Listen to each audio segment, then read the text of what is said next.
उड़िया बाबा की आज्ञा से अपने पिता माता के घर में रहकर उन्होंने साधन किया। एक ही गांव में, देदामई जैसे गांव में वो रह गई। 40 वर्ष एक घर में हो गया। गांव के क्या, घर के किसी व्यक्ति ने नहीं देखा कि वो कैसी हैं 40 वर्ष तक। आप सोचिए कैसी अंतर्मुखता होगी।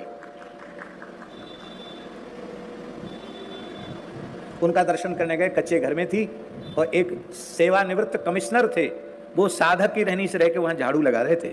पता चला ये कमिश्नर है।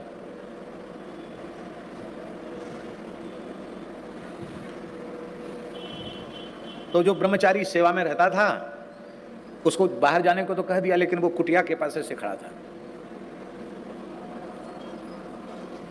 बाबा जी क्या बात करते हैं, ये बहनें क्या बात करती हैं बाबा जी से। वो तो चली गई। ब्रह्मचारी फिर सेवा में आए। उड़िया बाबा बोले, इस शरीर की सेवा करते हैं आप? हाँ जी जी स्वामी जी। बोले घोर नरक में जाओगे। क्या कहा?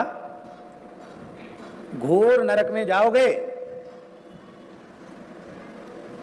उसके तो बेचारे के रोंगटे खड़े हो गए। बोले महाराज इसलिए सेवा थोड़ी करते हैं, घोर नरक में जाएंगे। तो 5-7 हाथ दूर से कोई स्त्री शरीर निकल जाता था तो इतना तीव्र वैराग्य था कि हमको वमन हो जाता था, स्त्री शरीर की गंध से उल्टी हो जाती थी। उनके जीवन का एक प्रसंग है। एक उधर गए थे आसाम की तरफ, एक घर में आग लग गई और घर के सब लोग बाहर हो गए। एक छोटा बच्चा, 4-6 महीने का एक बच्चा भी आग उस घर में रह गया।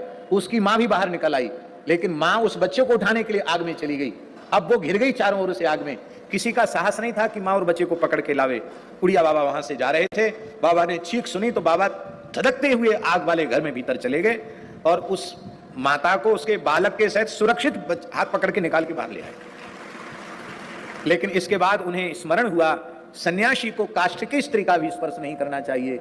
मैंने सन्यास धर्म का अतिक्रमण किया। 3 दिन निर्जल उपवास किया। एक आसन पर 3 दिन 3 रात तक लगातार बैठे रहे। यह उनका तीव्र साधन था। बोले उस समय यह अवस्था थी। अब जब ब्रह्मातिरिक्त समस्त नाम रूपों का तिरोभाव हो गया है, उस समय तुम जिनकी सेवा करते हो उनके ऊपर शंका कर रहे हो कि यह एकांत में स्त्रियों के साथ क्या बातचीत कर रहे हैं, तो सेवा करके भी घोर नरक जाओगे। यद्यपि उड़िया बाबा तो सिद्ध थे, हम स्वयं के लिए और अपने जैसे जो अपरिपक्व लोग हैं उनके लिए हम यह निवेदन, मुक्तावस्था प्राप्त हो जाए, भगवत प्राप्त पुरुष हो जाएं, तो ही जो मर्यादा शास्त्र की है उसका अतिक्रमण नहीं करना चाहिए, उसका आदर करना चाहिए। भगवत प्राप्त पुरुषों को भी स्त्री शरीर से प्रत्यक्ष अपने शरीर की सेवा नहीं